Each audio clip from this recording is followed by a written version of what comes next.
Em uma manhã fria de Nova York, uma mulher negra e sem teto encontra uma criança perdida em um parque. Ela poderia ter virado as costas. Poderia ter fingido que não viu, mas escolheu ajudar.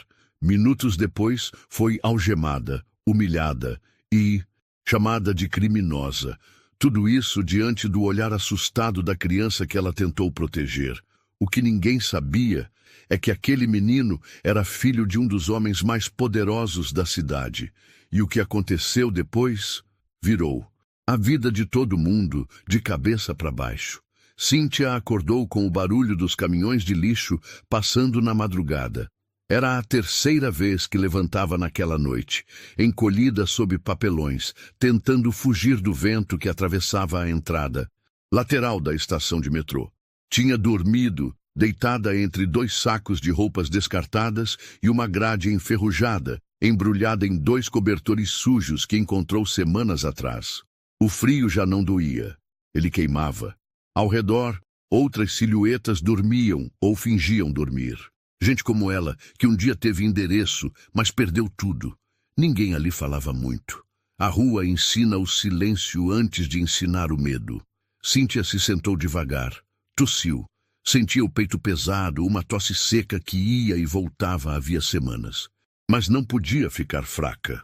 Na rua, fraqueza era convite para ser esquecida mais rápido ainda. Antes de cair ali, Cynthia era enfermeira. Trabalhava em hospital público no Bronx. Era dedicada, querida pelos colegas. Dividia um pequeno apartamento com a filha Camila, de 10 anos, e lutava sozinha para criar a menina com dignidade. Até que um acidente de trânsito tirou a vida de Camila numa manhã de chuva. Cynthia não suportou. Faltou ao trabalho, entrou em depressão. Perdeu o controle, perdeu o emprego e pouco tempo depois perdeu também o teto. Mas nunca perdeu o coração. Mesmo dormindo no chão gelado, nunca deixou de ajudar outros moradores de rua quando podia. Repartia o pouco que tinha. Escutava, amparava. Porque ela sabia, ninguém escolhe cair, mas alguns ainda escolhem ser bons. Naquela madrugada, o celular que ela usava apenas como lanterna estava sem bateria. Ela se levantou, ajeitou a mochila velha no ombro e seguiu em direção à esquina da 110th com a Lenox Avenue, onde sabia que, ao amanhecer, algumas igrejas distribuíam café e pão. Caminhava devagar, sentindo o corpo doer a cada passo. Os carros passavam depressa. As pessoas olhavam por segundos e desviavam o rosto. Ela estava acostumada a não ser vista, ou pior ainda, a ser olhada com desprezo. Mas mesmo assim, caminhava com a cabeça erguida, porque apesar da aparência, ela sabia quem era. Por volta das 8 da manhã, já alimentada, com um café morno e meio pão, Cynthia seguiu seu caminho. Não tinha destino certo, mas naquele dia algo a incomodava mais que o normal. Sentia uma inquietação no peito. Resolveu passar pelo Central Park, onde às vezes se sentava para observar as famílias, os cachorros, as crianças correndo. Era uma forma de lembrar da filha, do tempo em que ainda era possível sorrir. Ao entrar na parte leste do parque, notou que estava movimentado. Famílias, babás com carrinhos, turistas tirando fotos. Ela se afastou das trilhas principais e foi até um dos bancos mais afastados, perto de um poste quebrado. Sentou-se. Observava. Foi então que viu um menino, sozinho. Não tinha mais de 5 anos. Casaco azul, mochila pendurada, calça de moletom. Estava parado perto de uma árvore, olhando em volta, os olhos arregalados e o rosto molhado de lágrimas. Cynthia se levantou, preocupada. Olhou ao redor, esperando ver um adulto vindo logo atrás. Nada. O menino estava sozinho. Ela hesitou por alguns segundos. Sabia muito bem o que poderia parecer. Uma mulher negra, mal vestida, se aproximando de uma criança branca, assustada. Mas o instinto falou mais alto. Ela respirou fundo e se aproximou com cuidado, devagar. Oi, meu amor. Você tá bem? O menino recuou meio passo, mas não correu. Cadê seu papai ou sua mamãe? Ele enxugou o nariz com a manga e respondeu com a voz falha. Eu perdi meu pai. Cíntia se agachou mesmo com o joelho doendo. Tá tudo bem.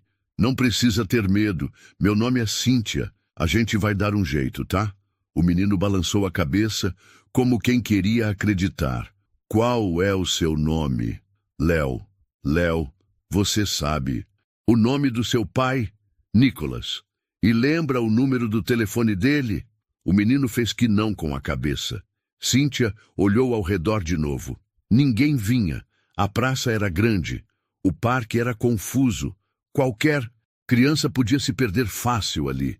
Ela tirou o próprio casaco e colocou sobre os ombros de Léo. Mesmo sujo e fino, era melhor que nada. Senta aqui comigo.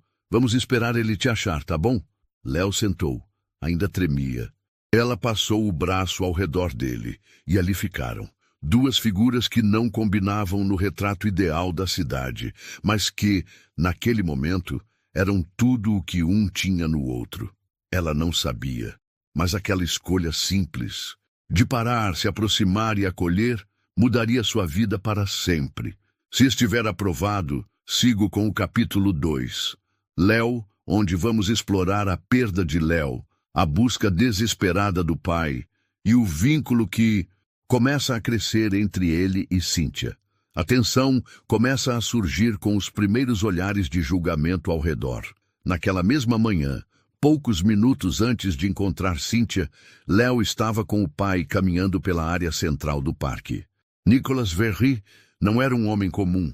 Era o tipo de pessoa que resolvia problemas com uma ligação, que tinha 2 celulares, motorista particular, ações na bolsa e reuniões marcadas com prefeitos. Mas naquela manhã, ele queria uma coisa só: passar um tempo de verdade com o filho. Depois de meses viajando a trabalho, decidiu tirar um sábado de folga e levar Léo para ver os esquilos e brincar no parquinho. Léo estava animado. Corria de um lado para o outro, olhando os cachorros, apontando os patos, fazendo perguntas o tempo todo. Nicolas sorria, tentando acompanhar, mas o telefone tocava a cada 5 minutos. É só mais 1 minuto, filho. Só vou resolver isso aqui, tá? Léo assentia, mas o brilho no olhar começava a murchar. Aos poucos, o menino foi se afastando. Não por maldade, não por desobediência, mas por instinto infantil. Viu um cachorrinho branco correndo e quis seguir. Depois viu um carrinho de algodão doce e foi atrás. Quando se deu conta, o pai não estava mais por perto. Léo parou, olhou para todos os lados. As árvores eram iguais. Os bancos pareciam todos no mesmo lugar. Pessoas estranhas passavam e nem olhavam para ele. O coração disparou. A garganta travou. Pai! Chamou baixinho. Ninguém respondeu. Deu mais alguns passos. Chamou de novo, agora mais alto. Pai! Nada. Os olhos encheram de lágrimas. As pernas travaram. O corpo todo tremia. Enquanto isso, do outro lado do parque, Nicolas percebeu tarde demais. Léo! Léo! Olhou para trás, para o lado, correu até onde o filho estava 2 minutos antes. Nada. Chamou o segurança particular, que havia se distraído mexendo no celular. Ele sumiu! Vai agora! Ligou para os outros funcionários. Disparou mensagens para o grupo privado da empresa. Em menos de 10 minutos, tinha 4 pessoas vasculhando cada canto do parque. Mas Nicolas não era pai só no papel. Era pai de verdade. A mão tremia. O medo era maior do que qualquer negócio que já tinha perdido. Ele tem 5 anos, é pequeno, é bom, mas é criança. E eu virei as costas. Por 2 minutos. Léo andava sem direção. Estava perto de uma árvore, abraçado a si mesmo. Foi ali que Cíntia o encontrou. Ela ainda não sabia o nome do pai do menino, nem sua posição, sua fortuna, sua influência. Sabia apenas o que importava, que ele estava sozinho. E que ninguém mais parava para ajudá-lo. Sentados no banco, Cíntia passou a mão com cuidado sobre o cabelo de Léo. Vai ficar tudo bem, eu prometo. Ele, ainda trêmulo, Encostou a cabeça no braço dela. Por que você me ajudou? E porque eu também já tive alguém pequeno assim. E sei como é sentir medo. O tempo passou devagar. Ela tentava manter Léo calmo, mesmo sentindo os olhares aumentando ao redor. Uma senhora que passeava com o cachorro a encarou com estranheza. Um homem parou mais à frente e apontou discretamente com o queixo. Outros apenas observavam, cochichando. Cíntia percebeu. Não era novidade, mas havia algo diferente naquele dia. Algo no ar. Você quer água? Ela perguntou. Léo balançou a cabeça. Ela abriu sua garrafinha. Ofereceu. Ele bebeu com sede. Cíntia sabia, quanto mais tempo se passasse, maior o risco de alguém tirar conclusões erradas. Mas ela não podia ir embora. Não podia deixar o menino sozinho. E muito menos podia buscar ajuda, porque sabia como seria recebida por um policial. Mais adiante, uma mulher parou com o celular na mão. Filmava. A lente apontava direto para Cíntia e Léo. Ela ouviu quando a mulher sussurrou. Tem alguma coisa errada ali. E em seguida fez uma ligação. Cíntia gelou. Ela não queria problema. Nunca quis. Só queria fazer o que achava certo. Mas na rua, até fazer o certo pode sair caro. E aquele preço, ela estava prestes a pagar. Cíntia tentava manter Léo calmo. Ele ainda tremia de vez em quando, mas já não chorava. Tomava pequenos goles da água que ela tinha oferecido e encostava o corpo no dela, buscando o pouco de segurança que encontrava ali. Ela o envolvia com o casaco rasgado que tirou das próprias costas, tentando aquecê-lo como podia. O tempo passava. 5 minutos, 10, 15, e quanto mais tempo demorava, mais olhares surgiam. Pessoas que passavam diminuíam o passo. Outras atravessavam a praça, mas olhavam fixamente. Algumas faziam caras de nojo. Outras apenas franziram a testa, como se dissessem, isso aí tá errado. Cíntia sentia tudo. Sabia que não podia ficar ali muito mais tempo, mas também não podia sair. Qualquer movimento errado e a situação podia virar contra ela. Ela se lembrava do que já tinha visto antes. Moradores de rua apanhando por parecerem suspeitos. Mulheres negras sendo acusadas de roubo por estarem num bairro rico. Amigos algemados por entrarem num mercado sem comprar nada. Ela conhecia o sistema e sabia o que significava estar do lado errado da aparência. Léo, inocente, não percebia tudo, mas começava a sentir o clima ao redor. Por que todo mundo tá olhando, tia Cíntia? Ela engoliu em seco. Porque às vezes as pessoas olham com os olhos, mas não enxergam com o coração. Léo ficou em silêncio. A mulher que estava com o celular ainda por perto falava baixo, mas Cíntia conseguiu ouvir pedaços da conversa. Meu bem, é uma mulher sem teto. Sim, o menino tá com ela sozinho.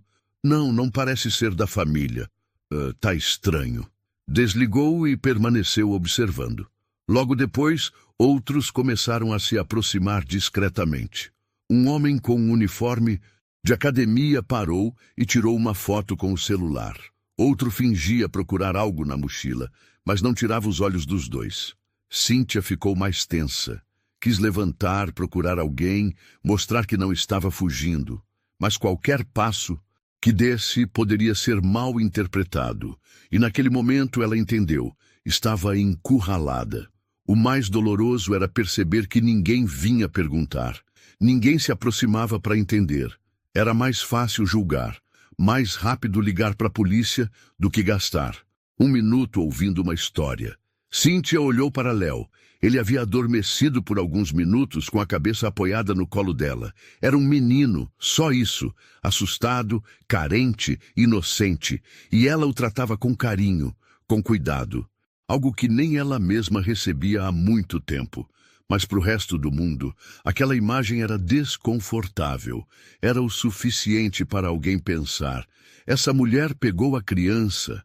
De repente ela ouviu, baixo, distante, mas inconfundível, a sirene. Veio cortando o silêncio da manhã como uma faca afiada. O coração de Cíntia disparou. Seu corpo inteiro congelou por dentro. Ela sabia o que estava por vir. Tentou não parecer nervosa, mas o corpo tremia. As mãos suavam. As pernas travaram. Quis acordar Léo e dizer para ele correr, quis fugir, mas não podia, porque se corresse viraria criminosa, se ficasse viraria alvo. As pessoas que assistiam à cena de longe começaram a murmurar. A polícia tá chegando. Deve ser para ela.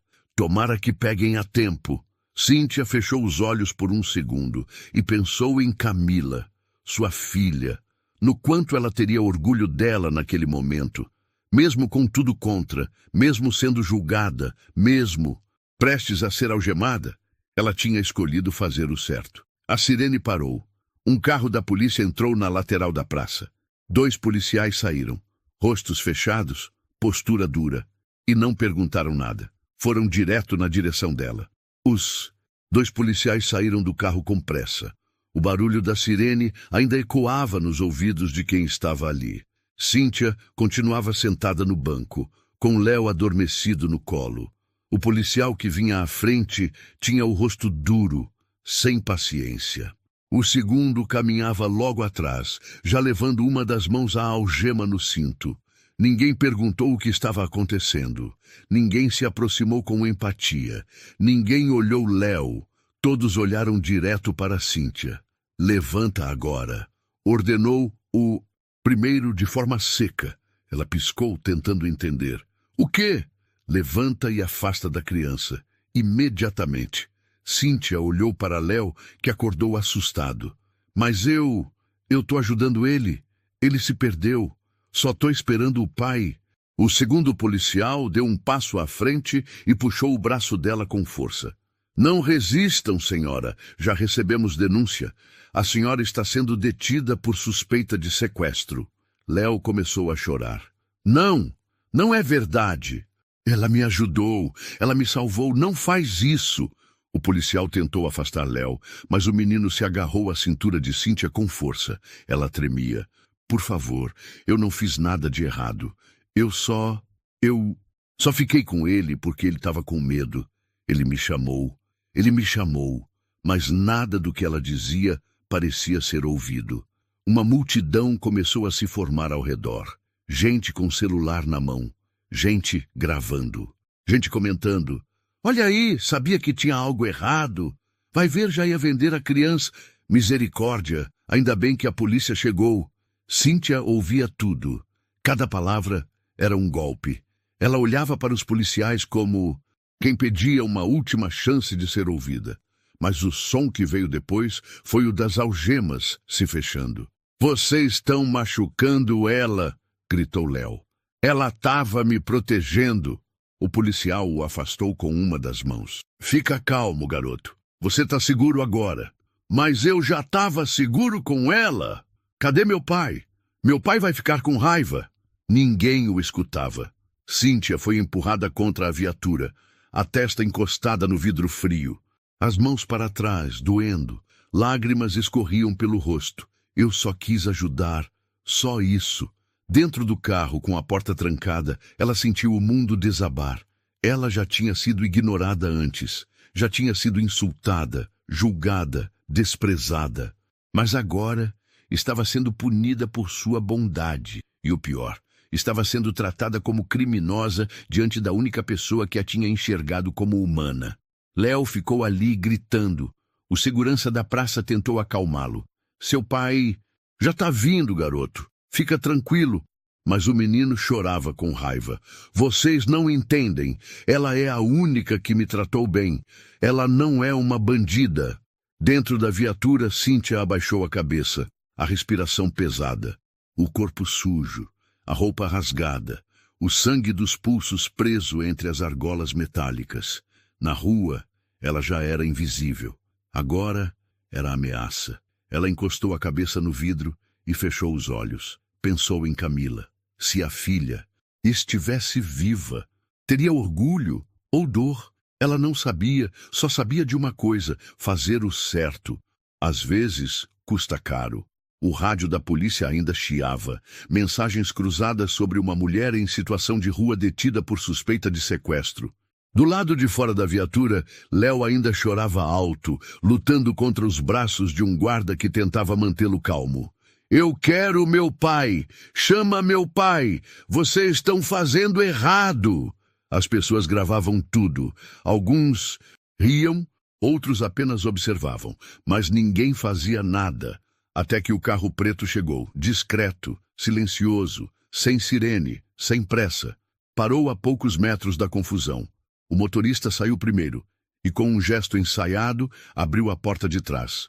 Nicolas Verri desceu, terno escuro, casaco longo, óculos escuros. Andava devagar, com o olhar firme de quem não precisa dizer que manda. Todo mundo sabe. O segurança tentou interceptá-lo. Senhor, a área está isolada. Nicolas não respondeu.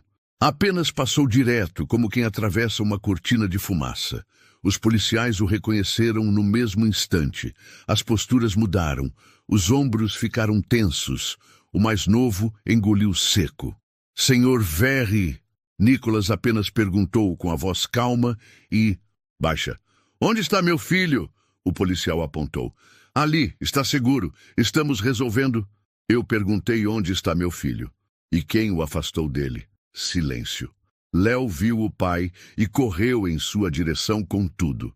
Se atirou em seus braços, soluçando. Pai, eles pegaram ela. Eles prenderam a moça que me ajudou.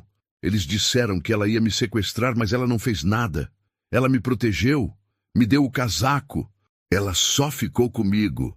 Nicolas o abraçou forte. Você está bem? Tô, mas ela tá machucada. Eles machucaram ela, sem motivo. Nicolas ergueu os olhos e foi até a viatura. Lentamente, sem uma palavra, só a presença. Dele já dizia tudo. Parou diante do vidro. Lá dentro, Cíntia, cabelo bagunçado, rosto sujo de lágrima, pulso roxo. Ela olhou para ele, sem entender. Não sabia quem era aquele homem, mas sabia que não era como os outros. Ele fez sinal para abrir a porta. O policial hesitou. Senhor, a detida ainda não foi... Nicolas interrompeu com um simples. Agora. A porta foi aberta. Cíntia saiu devagar. As pernas trêmulas. Ela olhava sem saber o que esperar. Léo correu e se agarrou na cintura dela de novo. Tia Cíntia, eu falei para ele. Eu falei tudo. Nicolas encarou os policiais. Ela é a mulher que salvou o meu filho. E vocês são os homens que o afastaram dele. O silêncio ficou pesado. Recebemos uma denúncia anônima, tentou explicar um deles. Sem checar, sem ouvir, sem perguntar. Só julgaram. Ele se virou para Cíntia. A senhora se machucou? Ela hesitou. Eles me jogaram no chão e me chamaram de sequestradora. Eu só estava tentando proteger o menino. Nicolas assentiu, como quem já tinha tudo o que precisava. Senhora Cíntia, a partir de agora, ninguém mais encosta na senhora sem minha autorização. Está claro? Os policiais não responderam, só abaixaram os olhos. Nicolas ligou para alguém. Uma ligação curta. Situação no Central Park. Preciso da corregedoria aqui em 10 minutos. Desligou. A senhora vai comigo agora. Vamos cuidar dos seus ferimentos. E depois vamos conversar. Cíntia ainda estava em choque. Mas eu sou só uma mulher de rua. Para mim, senhora Cíntia, a senhora é a única pessoa que viu meu filho como um ser humano. E só por isso, a senhora merece tudo o que vem a seguir. As pessoas em volta agora olhavam diferente. Não era mais desprezo, era espanto, porque viram com os próprios olhos a diferença que um ato de bondade pode causar. E quem mais viu foram os 2 policiais, que naquele instante entenderam que tinham mexido com a pessoa errada. Cíntia estava sentada no banco de trás, do carro preto com um estofado impecável, o aquecedor ligado, uma manta dobrada ao seu lado e uma garrafa d'água mineral que ela nem se atreveu a tocar. Ainda tremia. Não sabia se era do frio ou do que tinha acabado de viver. A sensação das algemas nos pulsos ainda queimava. As palavras dos policiais ainda ecoavam na mente, mas agora estava em silêncio. Ninguém gritando, ninguém a empurrando, ninguém a julgando. Do lado de fora, Nicolas falava ao telefone. Sim, os 2. A corregedoria já está a caminho. Eu quero afastamento preventivo imediato e quero os vídeos do parque salvos antes que alguém os apague. Desligou. Respirou fundo. Olhou para dentro do carro, diretamente para Cíntia. Tá tudo bem aí? Ela apenas assentiu com a cabeça ainda encolhida. Nicholas entrou no carro. Vamos para o centro clínico. É particular. Tem uma ala só para atendimento humanitário. Você não vai pagar nada e ninguém vai te tratar como invisível. Cíntia finalmente falou com a voz baixa. Por que tá fazendo isso por mim? Porque meu filho enxergou em você o que ninguém quis ver. E porque o que você fez não foi caridade, foi coragem. Chegaram a um prédio discreto, de fachada clara, sem placas chamativas. Lá dentro, enfermeiros a receberam com cuidado. Nada de perguntas invasivas, nada de olhar atravessado. Uma médica examinou os pulsos. Outra enfermeira trouxe roupas limpas, uma sopa quente e um espaço reservado com cama de verdade. Cíntia hesitava em aceitar. Eu não sou paciente, nem sou alguém importante. A médica segurou sua mão com gentileza. Hoje, você é tudo isso sim. E é exatamente por isso que está aqui. Enquanto recebia os primeiros cuidados, Nicholas aguardava na recepção. Digitava com calma no celular, resolvendo o que precisava ser resolvido. Em menos de 24 horas, os 2 policiais envolvidos na abordagem foram afastados. A gravação da viatura foi solicitada oficialmente. E a denúncia anônima rastreada. Nicholas não ameaçou ninguém. Não foi a imprensa. Mas o nome dele nos bastidores falava mais alto do que qualquer manchete. No fim da tarde, Cíntia saiu da sala médica vestindo roupas limpas e um casaco emprestado. Encontrou Nicholas sentado, tomando um café. Ele se levantou ao vê-la. Se sentindo melhor, ela assentiu. Nunca pensei que alguém como o senhor fosse acreditar em mim. Nem eu pensei que alguém como você ainda existia nessa cidade. Ela sorriu de leve. Depois baixou os olhos, envergonhada. Eu não tenho nada, nenhuma conta, nenhum documento. Eu só tenho minha mochila.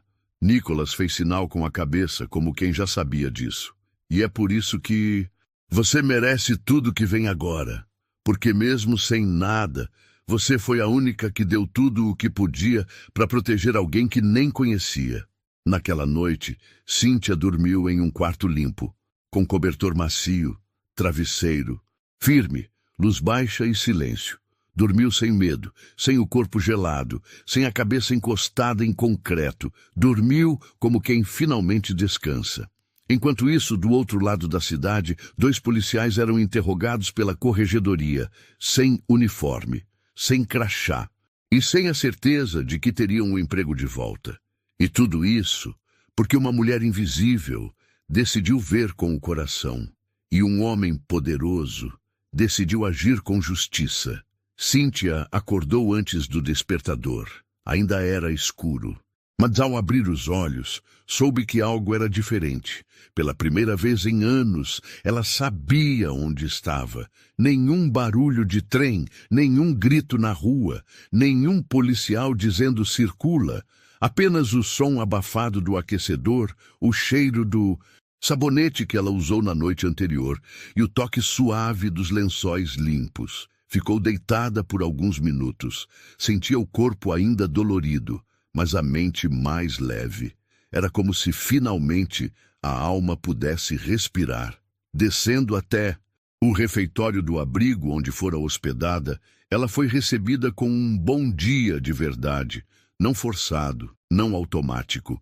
Um bom dia dito com os olhos. No café, uma bandeja, pão, manteiga, frutas cortadas, café com leite. Cíntia comeu devagar, sem medo de alguém vir tomar, sem precisar esconder comida no bolso. Ao fim da refeição, uma mulher se aproximou. Era Rafaela, assistente social do centro. Oi, Cíntia. Podemos conversar um pouquinho? Ela assentiu. Subiram até uma sala, pequena com 2 cadeiras e uma janela. Antes de tudo, disse Rafaela, você não precisa provar nada. Aqui a gente não olha sua ficha. A gente escuta sua história. Cíntia ficou em silêncio por alguns segundos. Depois, respirou fundo e começou. Contou da infância no interior, do sonho de ser enfermeira, de Camila, sua filha, e da chuva, do acidente, da dor que engoliu tudo depois daquele dia. Rafaela ouvia sem interromper. Apenas anotava pontos importantes e, de vez em quando, oferecia um copo d'água. Cíntia não chorou o tempo todo, mas chorou em partes, porque havia palavras que doíam só de serem ditas. Eu não fiquei na rua porque quis. Eu só parei de ter onde voltar. No final da conversa, Rafaela segurou sua mão. Você não está mais sozinha.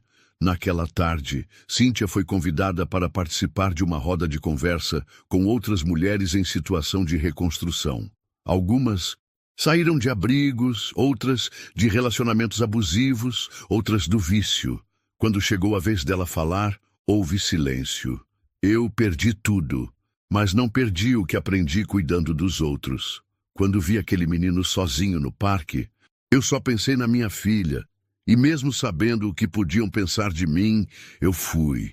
As mulheres aplaudiram, não por educação, mas por respeito. Na saída, uma funcionária da fundação se aproximou.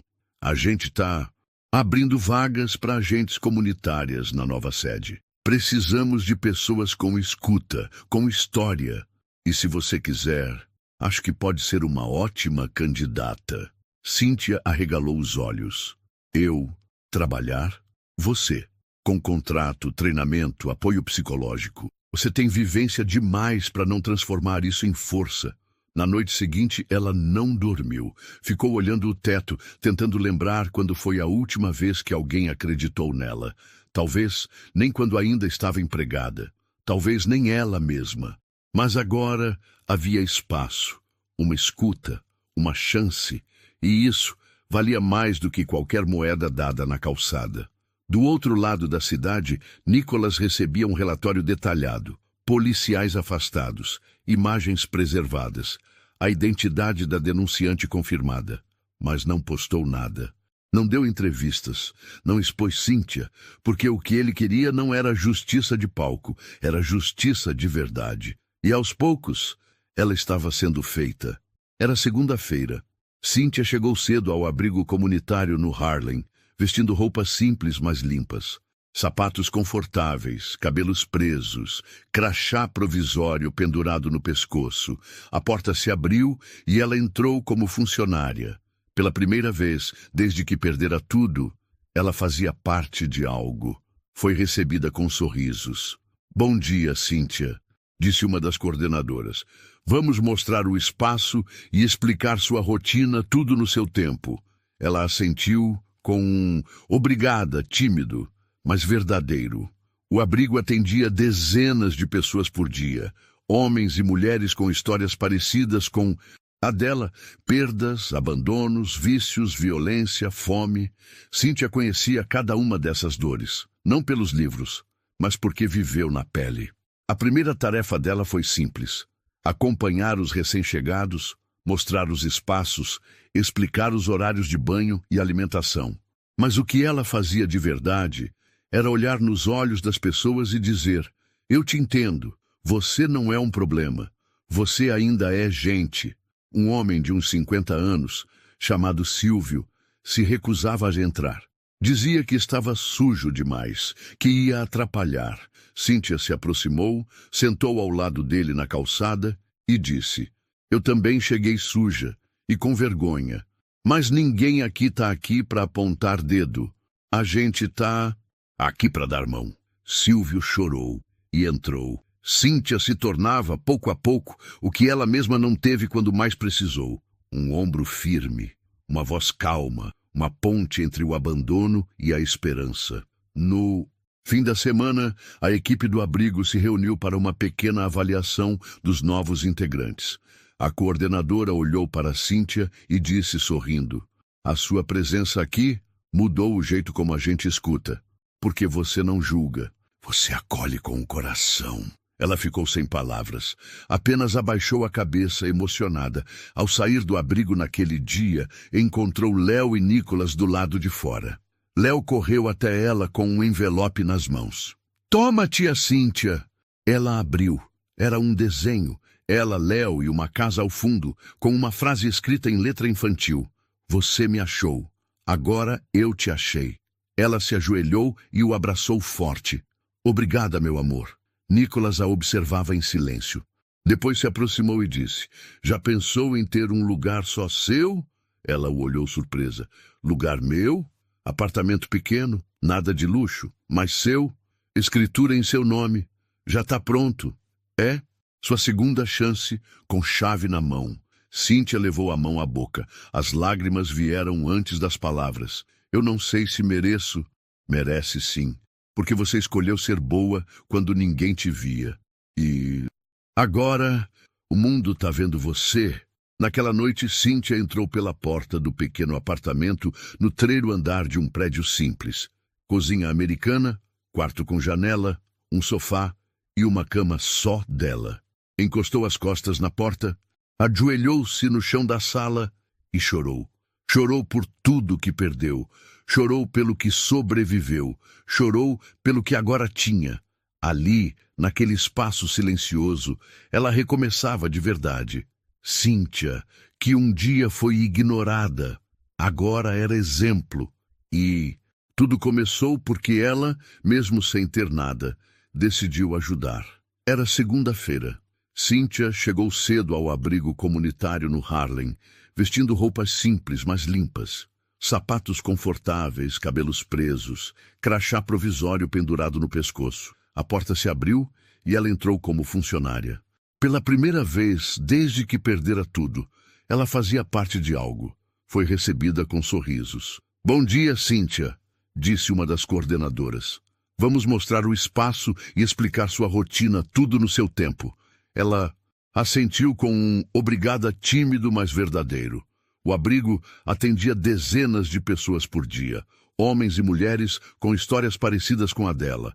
Perdas, abandonos, vícios, violência, fome. Cíntia conhecia cada uma dessas dores, não pelos livros, mas porque viveu na pele. A primeira tarefa dela foi simples. Acompanhar os recém-chegados, mostrar os espaços, explicar os horários de banho e alimentação. Mas o que ela fazia de verdade era olhar nos olhos das pessoas e dizer, eu te entendo. Você não é um problema. Você ainda é gente. Um homem de uns 50 anos, chamado Silvio, se recusava a entrar. Dizia que estava sujo demais, que ia atrapalhar. Cíntia se aproximou, sentou ao lado dele na calçada e disse, eu também cheguei suja e com vergonha, mas ninguém aqui está aqui para apontar dedo. A gente está aqui para dar mão. Silvio chorou e entrou. Cíntia se tornava pouco a pouco o que ela mesma não teve quando mais precisou. Um ombro firme, uma voz calma, uma ponte entre o abandono e a esperança. No fim da semana, a equipe do abrigo se reuniu para uma pequena avaliação dos novos integrantes. A coordenadora olhou para Cíntia e disse sorrindo, a sua presença aqui mudou o jeito como a gente escuta, porque você não julga, você acolhe com o coração. Ela ficou sem palavras. Apenas abaixou a cabeça, emocionada. Ao sair do abrigo naquele dia, encontrou Léo e Nicolas do lado de fora. Léo correu até ela com um envelope nas mãos. Toma, tia Cíntia. Ela abriu. Era um desenho. Ela, Léo e uma casa ao fundo, com uma frase escrita em letra infantil. Você me achou. Agora eu te achei. Ela se ajoelhou e o abraçou forte. Obrigada, meu amor. Nicolas a observava em silêncio. Depois se aproximou e disse, já pensou em ter um lugar só seu? Ela o olhou surpresa. Lugar meu? Apartamento pequeno, nada de luxo, mas seu. Escritura em seu nome. Já está pronto. É sua segunda chance, com chave na mão. Cíntia levou a mão à boca. As lágrimas vieram antes das palavras. Eu não sei se mereço. Merece sim, porque você escolheu ser boa quando ninguém te via. E agora, o mundo está vendo você. Naquela noite, Cíntia entrou pela porta do pequeno apartamento no terceiro andar de um prédio simples. Cozinha americana, quarto com janela, um sofá e uma cama só dela. Encostou as costas na porta, ajoelhou-se no chão da sala e chorou. Chorou por tudo que perdeu. Chorou pelo que sobreviveu. Chorou pelo que agora tinha. Ali, naquele espaço silencioso, ela recomeçava de verdade. Cíntia, que um dia foi ignorada, agora era exemplo. E tudo começou porque ela, mesmo sem ter nada, decidiu ajudar. Era uma terça-feira cinzenta quando Cíntia foi chamada ao prédio da Corregedoria de Polícia de Nova York. Ela hesitou. Estava com a vida em ordem pela primeira vez em anos. Será que valia a pena reabrir aquela ferida? Mas Nicholas foi claro. A justiça precisa ser feita. Não por vingança, mas para que outras Cíntias não passem pelo que você passou. Ela respirou fundo. Colocou uma calça social simples, camisa branca limpa, e foi. Na sala de audiências internas estavam os 2 policiais que haviam algemado ela. Rostos cansados, sem uniforme. A farda já não protegia. Ao lado deles, representantes da corregedoria, um promotor, um advogado público e Nicholas, sentado em silêncio, olhos atentos, presença que impunha respeito. Cíntia sentou-se do outro lado da sala. Não tremia mais, não chorava mais. Ela não era mais a mulher invisível com medo, era testemunha da própria verdade. O promotor abriu a sessão. Estamos aqui para revisar a conduta dos agentes envolvidos na abordagem de 14 de janeiro no Central Park, que resultou na prisão indevida da senhora Cíntia Souza. Foi direto ao ponto, citou os depoimentos, as imagens de câmeras corporais, os áudios da denúncia anônima, a gravação de Léo aos gritos. Ela me ajudou e, por fim, apresentou a conclusão da investigação.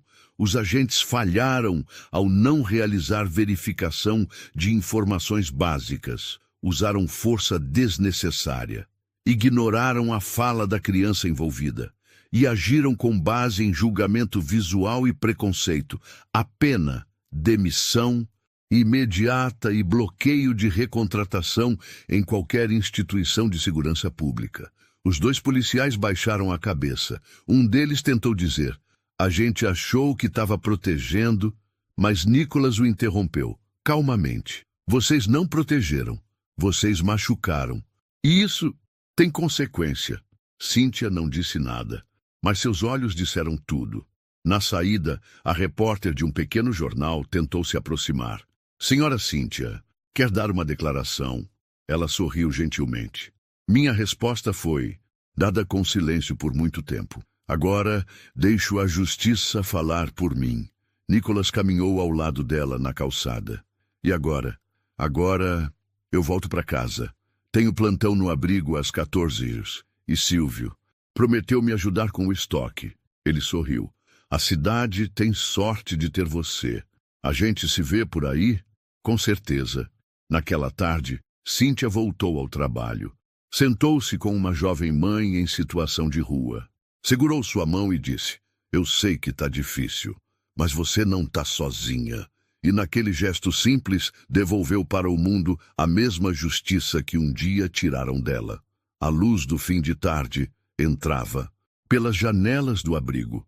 Cíntia estava sentada à mesa com 2 novas acolhidas, ajudando a preencher os formulários de entrada. Entre uma resposta e outra, ela oferecia café, ouvia histórias, anotava necessidades. Mas o que mais oferecia era presença. Ninguém ali sabia o que ela viveu, e ela também não fazia questão de contar, porque agora Cíntia não precisava provar mais nada. Ela tinha voz, tinha um nome e tinha um lugar no mundo. Do outro lado da cidade, Léo desenhava na mesa da cozinha com lápis de cor. Nicholas observava, silencioso. Pai, a Cíntia ainda é minha amiga? Ela sempre será. Léo sorriu e continuou o desenho. Era Cíntia, segurando a mão de uma criança. E, acima dela, escrito com letras tortas, gente boa merece final feliz. Na sexta-feira daquela semana, Cíntia chegou em casa, colocou as chaves na mesa e ligou o fogão. Fez arroz, ovo e um café forte. Jantou sozinha, mas não se sentia sozinha. A paz morava ali. Antes de dormir, se sentou na beira da cama, olhou para o teto e sussurrou: "Obrigada, Camila. Eu tô tentando ser a mãe que você merecia. E agora, eu acho que tô conseguindo." A vida dela não virou conto de fadas, mas virou uma história que vale a pena ser contada, porque no meio do caos, da pressa, da cidade que não dorme, uma mulher invisível foi vista e provou que ainda existe bondade no mundo. Mesmo que doa, mesmo que custe caro, a bondade sempre vence. E você, acredita que ainda existem pessoas boas no mundo? Se essa história tocou você, deixa aqui nos comentários a parte que mais te emocionou. E se ainda não se inscreveu no canal, faz isso agora, para não perder nenhuma das próximas histórias que vão transformar seu dia. Nos vemos no próximo vídeo.